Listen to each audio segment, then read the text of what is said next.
हे भगवान आर्या, तू अभी तक यूं ही है। जल्दी जा, तैयार नहीं होना है। तुझे तेरे भाइयों की आज बारात जाने वाली है और तू है कि हाँ माँ, बस हो रही हूँ। एक तो 10 भाइयों की शादी है। सारा काम मुझे और आपको ही देखना पड़ रहा है। मैं तो थक गई हूँ माँ। ये थकान बस आज आज की ओर है। फिर तो तेरे भाइयों की शादी हो जाएगी तो तेरी 10-10 भाभियां आकर सारा घर संभाल लेंगी। हाँ माँ, मैं तो एकदम से 10-10 भाभियों की ननंद बन जाऊंगी। पता नहीं वो मुझसे कैसा बर्ताव करेंगी। माँ, वैसे ननंद अपनी भाभियों से कैसे पेश आती है?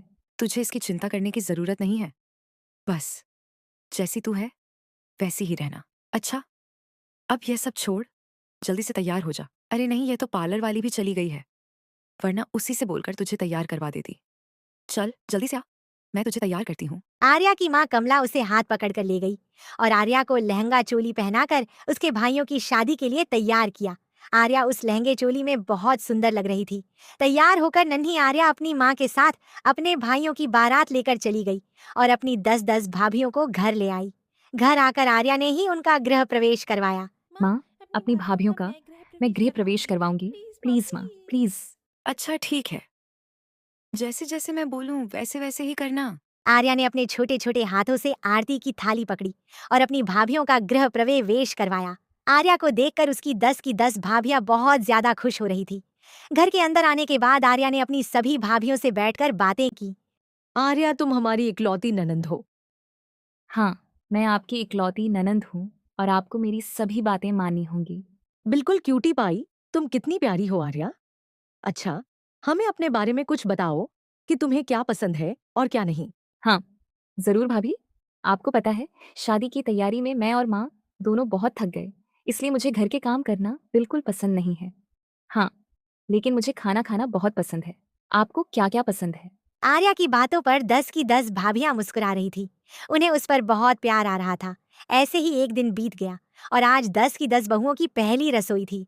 आर्या ने ही अपनी भाभियों को पकवान बनाने को बोला, जिसको एक भी भाभी ने मना नहीं किया, बल्कि बड़े ही मन से अपनी नन्नत के लिए सभी ने खाना बनाया और आर्या को अपने हाथों से खिलाया।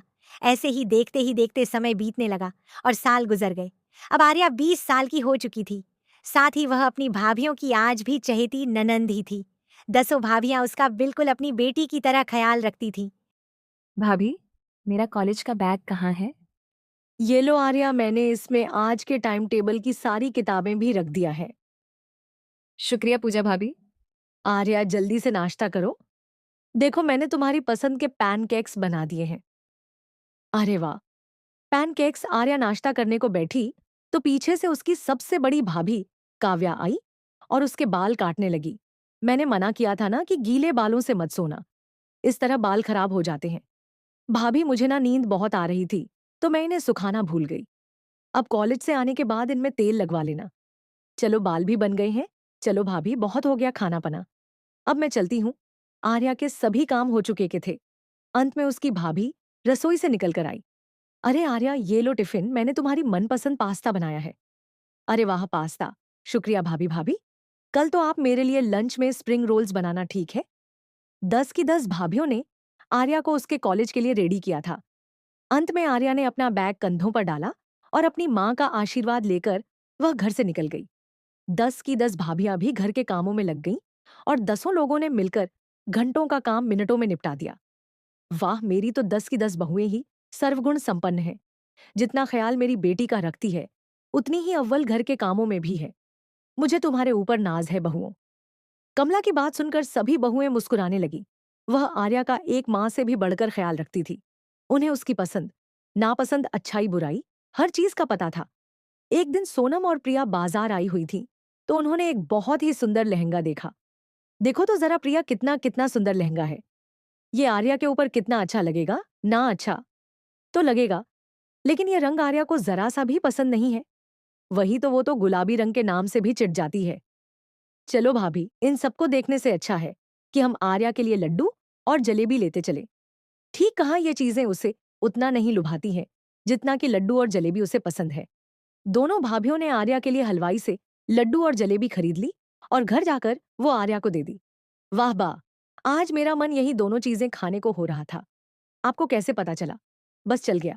अरे आर्या, यह क्या हालत बनाई हुई है ना? बाल अच्छे से बंधे हुए हैं और ना ही कपड़े ढंग के हैं। हाँ भाभी, बस आज मेरा मन नहीं था कपड़े वगैरह बदलने का। हमारी इकलौती ननंद को तो घर में रानियों की तरह रहना चाहिए। मैं कंघी लेकर आ रही हूँ और कोई बहाना नहीं चलेगा। अभी के अभी बाल ठीक करवाने होंगे। ठीक है भाभी माँ। सोनम ने बड़े ही प्यार से आर्या के बालों को काढ़ा और उसे एक राजकुमारी की तरह तैयार भी कर दिया। आर्या की 10 की 10 भाभियां उसे सालों से ऐसे ही ट्रीट करती आ रही थीं। आए दिन वह उसके लिए कपड़े वगैरह लाती रहती थी, उसकी पसंद का खाना बनाती थी और उसके पांव के नाखून से सर के बाल तक का ख्याल रखती थी। अगर कभी आर्या को हल्का सा जुकाम भी हो जाता, तब भी वह बहुत सतर्क हो जाती थी। ऐसे ही सिलसिला जारी था और एक रोज आर्या अपनी भाभियों के साथ एक फंक्शन में गई। आर्या बहुत ज्यादा सुंदर लग रही थी क्योंकि उसे उसकी भाभियों ने ही सजाया था। भाभी, मैं कुछ देर यहीं टहल रही हूँ, आप चिंता मत करना। आर्या अपनी भाभियों से अलग हो गई कि तभी उसके पास दो लड़के आए और उसे छेड़ने लगे। अरे कहाँ जा रही हो? हूर की परी, कौन हो तुम लोग? क्या चाहते हो? हमारे साथ आओ, पता चल जाएगा। वो दोनों लड़के आर्या को परेशान ही कर रहे थे कि तभी बाहर उसकी पूजा भाभी आ गई और उसने उन लड़कों को आर्या को छेड़ते हुए देख लिया। यह देखते ही नीमा का पारा चढ़ गया और वो अपनी जूती को उतारकर उन लड़कों के पास पहुंची। ए, तुम्हारी हिम्मत भी कैसे हुई मेरी ननन के पास आने की? अरे अरे अरे, हाँ हाँ, हम तो बस यहाँ क्या कहा। रुको, अभी बताती हूँ भाभी, इन्होंने मुझे छेड़ा। हाँ हाँ आर्या, इनकी तो अभी मैं क्लास लूंगी। पूजा उनके ऊपर भड़कने लगी। आवाज सुनकर बाकी की 9 भाभियां भी निकल आईं और आर्या को रोता देख वो सब कुछ समझ गई। आर्या की भाभियां उससे बहुत प्यार करती थीं। उन्होंने उन दोनों लड़कों को घेर लिया। आसपास के लोग उन्हें शांत कर रहे थे। अरे बहनों, इतना गुस्सा मत करो। क्यों ना करें? हम गुस्सा इनकी हिम्मत भी कैसे हुई हमारी ननंद के पास भी आने की।